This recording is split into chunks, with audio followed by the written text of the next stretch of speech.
What's up, guys? Welcome back to another video. Before we get into it, jersey giveaway, NFL, NBA, NHL, MLB, 500 subscribers.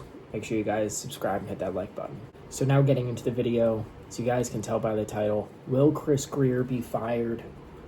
When will Chris Grier be fired? Let's get into it. So I'm actually planning on kind of upping my whole setup here, maybe with an actual mic, camera for my PC.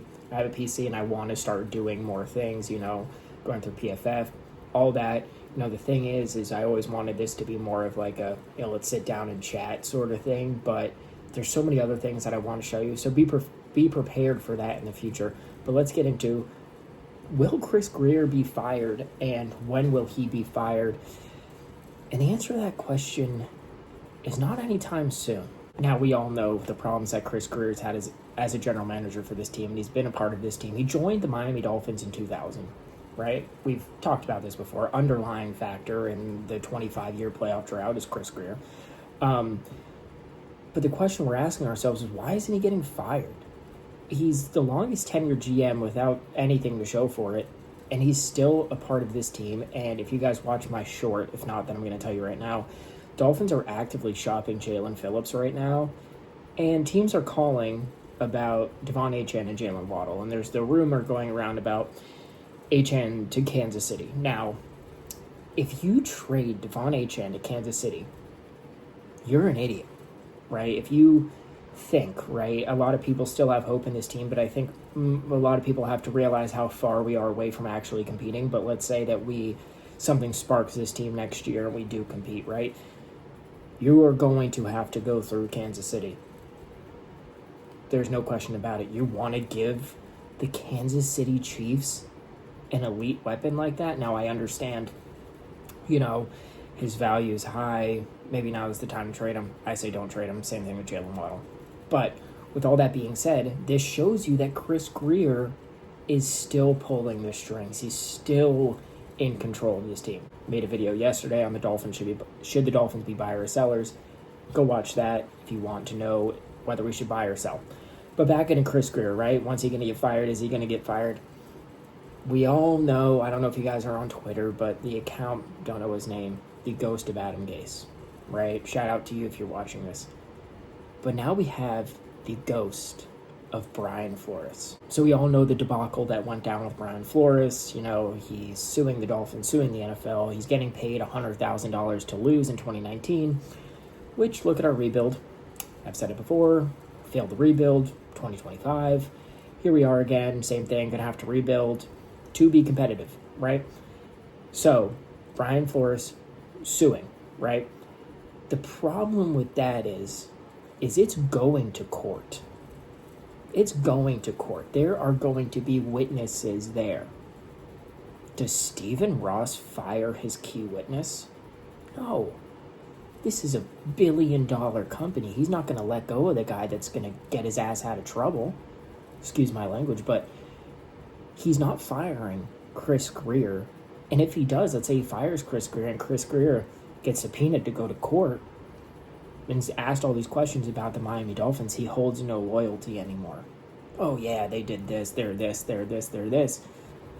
At that point, does Stephen Ross, is he forced to sell the team? And we all know back in the days, in the 80s, Stephen Ross was with Trump starting to get, the USFL or the UFO, whatever it was. I wasn't alive back then. Stephen Ross has always wanted to be a owner of a sports team, right? Finally gets his opportunity to buy the Dolphins, buys the Dolphins.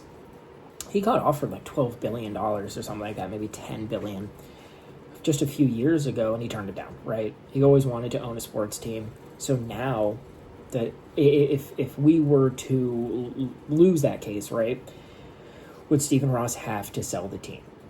Would the Miami Dolphins be penalized and have to give up draft picks, first-round picks? We saw what happened with the Tom Brady thing, had to give up a first-rounder there. So, will you fire your key witness? No, he's not going to fire his key witness. So the quicker this Flores thing finishes up is honestly probably the only chance that we have to see Chris Grier get fired. Now, there's other ways around it, right? If I am Stephen Ross, I would talk to Chris Grier, and I would give him a check and say, we're going to put you in a more executive role, right? You're not the general manager, but you're still going to be in the office in some way, shape, or form, but you're not the GM, right? This holds his loyalty to Miami if he were to get subpoenaed and go to court. It takes him out of the GM role, which we all know needs to happen, and it saves the team a little bit less drama, because we know the drama's coming, right? When this thing goes to court and the lid comes off, it's coming, right? We messed that up, paying him $100,000 to lose, can't rebuild, so it was worth nothing, right? So moral of the thing is, when will he be fired? And that's when this, in my opinion, that's when this whole Brian Flores thing is over. Now, is that the right way to do it, right? If we're looking at it from a fan's perspective of, I want a competitive football team in the next 5 years, no. The best way to go about this, if you want a competitive football team, is to fire him right now, right? Maybe at the end of the year, because I was watching the Dolphins Collective with Omar and Dudley and all of those guys, right? And they think it's the same thing. I don't know, maybe you guys know this, but it's the same thing as like a coaching interview. Like, you have to wait till the season's over, you have to get permission, yada, yada, yada. Trade deadline coming up. Maybe you want your GM to just try to get you some draft picks. So firing him after the season, bringing in a new GM, telling that GM, hey, do what you want with Mike McDaniel, do what you want with Tua. Here are your draft picks, right? That's the best thing as fans. That's the best thing for the future of this team. But we have to realize this is a $1 billion company with a B. $10 billion company. So now we're taking away the football aspect of it, right? When it comes to Stephen Ross and Chris Grier. Now they're managing this as a company. We don't want to get fined. Stephen Ross does not want to sell this team. I mean, he's giving it to his daughters. He does not want to sell this team. And one thing I will say about Stephen Ross is he doesn't like to lose, right? He doesn't make the right choices. He should have been done with Grier years and years ago. He doesn't make the right choices, but he wants to win. So now you're looking at, are we going to get first-round picks taken away from us? We are put in a very bad situation, and one of the only ways I think that Ross can get out of this is to hold on to Chris Grier until it's over. Now, unfortunately, from a fan's aspect of everything, as we're looking at this upcoming draft, right, we're going to have a top pick in the draft. I said it in my video yesterday, this is a 3-win football team. It just is. Maybe a 2-win football team, who knows?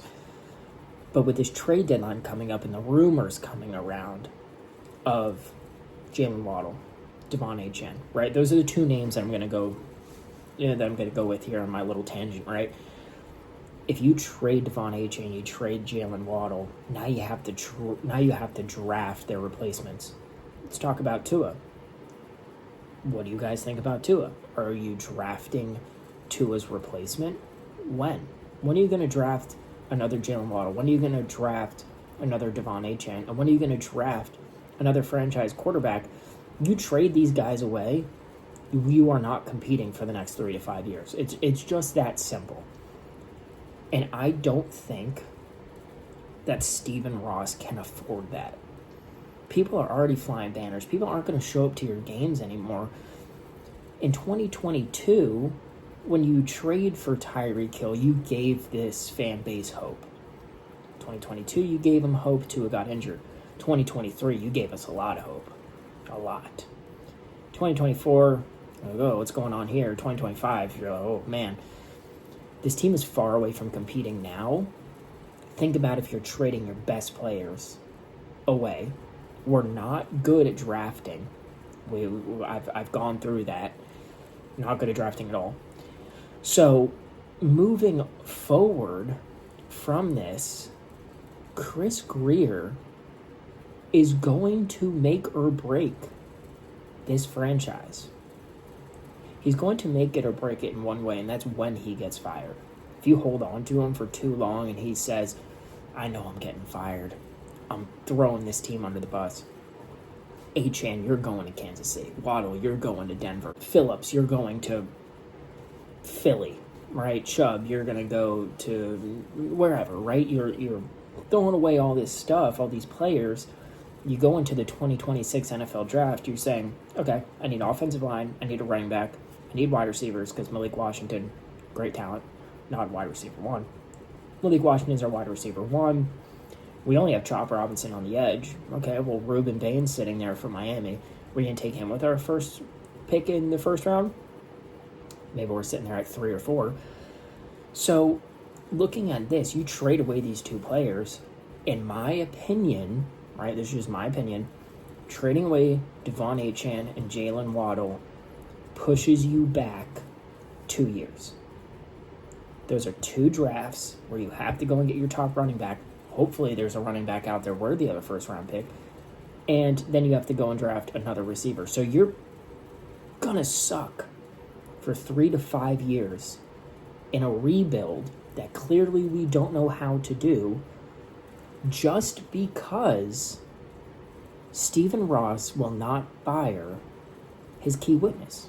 It's really hard times right now being a Dolphins fan, especially when you look at it from a company standpoint, where now we're not talking about players on the field. We're not talking about how this guy's struggling, how this guy's just not good. We're talking about a poorly run franchise who is about to be put on a stake on national coverage. The NFL doesn't want to deal with this. If they could, trust me, they would. They don't want to have to deal with this. They don't want to be taken to court. They don't want this. Miami is going to be made an example of to the rest of the NFL for a poorly run organization, for paying a head coach to lose. You ended up winning, 4 games in 2019? You might win 4 more games in 2019 than you do now. Yet you beat the Bengals in 2019 and lost Joe Burrow, whatever. So the moral of what I'm getting at here, the moral of my story and the video, the cliff notes of the video, is we're no longer talking about, like I said, players on the field. This guy needs to go. We're now talking about, this franchise as a whole might be in for it. Lawsuits, losing picks, you name it. That happens. The Miami Dolphins, if we lose first-round picks, could you imagine we trade away Jalen Waddle and Devon Achane and those picks get taken from us? Think about that. That's where we're at right now as Miami Dolphins fans and supporting this organization. You trade away Devon Achane, Jalen Waddle, you get your picks for him. Brian Flores comes back in and kicks you in the ass. And now those picks are taken away. Where do you go from there? But yeah, that's really the whole video there. It's really, before we go, it's really sad to see the team that we support, right? The team that we spend our money on, the team that we spend, at least me, right, every day. Like, you're on Twitter and you're looking through things and you're giving them your attention and you're, for me, right, I am trying to make a thing out of YouTube and make something here where I can grow a community and talk football. It's hard when your team, not just on the field, but in the front office, is so poorly ran that now you have to worry about what is going to happen to our ownership, what's going to happen to our draft picks, because they thought it was smart to do what they did. Thank you guys so much for watching. We are going to be back here tomorrow on Thursday with our picks, Friday with our preview, and maybe another video on Saturday. But again, thank you guys so much for watching. Make sure you hit that subscribe button. 500 subscribers for the giveaway. And it's not just going to be a one-time giveaway thing. It's going to be like, occasional things here. And also, before we go, if you guys know any other smaller Dolphins YouTubers, send them my way, so I can get in contact with them. We'd love to start collaborating and do live streams with you guys just to talk ball.